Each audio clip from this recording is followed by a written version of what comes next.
Do you feel like you made this movie at the perfect time in your career? Who can say? I mean, maybe if I had waited even longer, I would have been even better. But it's hard to imagine this without this cast. And I think just for the cast alone, I'm so glad to have made it now.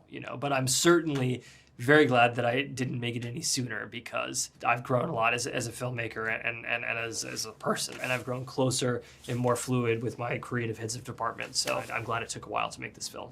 What films inspired you? I mean, the list is so massively long. The number one would be Jack Clayton's The Innocents. Svengali by Archie Mayo was another big influence, and we kind of quote a scene from that. But I would say, going back to The Innocents, all of the films of Freddie Francis, both as a cinematographer and his Hammer horror movies as a director, his staging is so brilliant that influenced a lot of the staging choices that me and my cinematographer made. What about Possession? Absolutely, yeah. Possession, The Devil, Third Part of the Night, Żuławski is a major influence. Any reason why you chose to use the same castle Herzog did? So the exterior of the castle is Hunedoara Castle, that is in Transylvania, and I think was Stoker's inspiration for Castle Dracula. And the interiors we built, but we did need a gatehouse and a courtyard. And so when we were scouting in the Czech Republic, we went to Pernstein Castle, which I loved and thought was perfect. But then when I realized that it was in the Herzog movie, I refused to shoot there.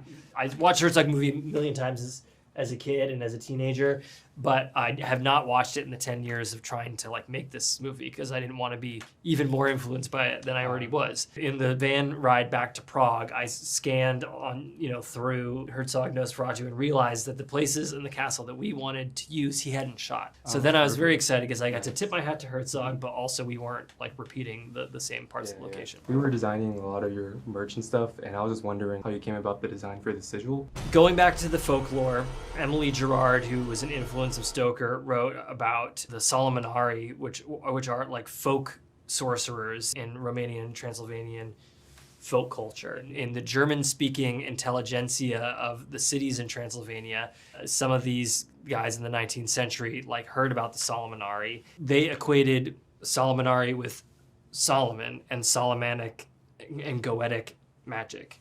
Things didn't actually go together, but they thought that they did. One of the tricks of doing a Nosferatu or a Dracula story, and also wanting to have the vampire be a folk vampire, is that vampires in folklore are never noblemen. So that is one thing that was a bit of a discrepancy. But if they in fact were noble, then they would know about educated occult systems like Goetia and Solomonic magic. So I did, in my thinking, combine these two things. The story is even more elaborate than that, but starting to think about how those two things came together was the beginnings of getting to the sigil that is on the back of your hoodie. Oh, sick. Is there anything that you think you took from your previous films that you brought into this one? I mean, everything. The Northman particularly, because of the scope and scale and size and budget, and it was just such a massive learning experience. So I was much more equipped to make this movie now than I would have been 10 years ago when I first started to have the cogs turning in seriousness to make it. Yeah, because similar coloring with the moonlight in Northman. Also true. Yep. That was something that we've been developing since the Northman. Yeah. Perfect. Yeah, I love that look. Thank you. I actually named one of the colors a moonlight blue. Oh, cool. Based off the look of that. Oh, very cool. Nice. Is there another passion project you have in you that is on the same level as Nosferatu that you'd like to do? I don't know that there is a property that's out there that people know that I have the same kind of obsession with.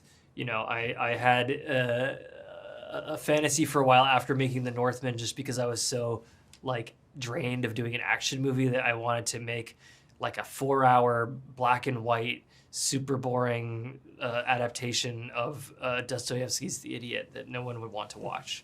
I don't think it will happen anytime soon. I'd watch it. I mean, okay, thanks, dude. Kurosawa made a... Yeah, he did. Right? Yeah, he did.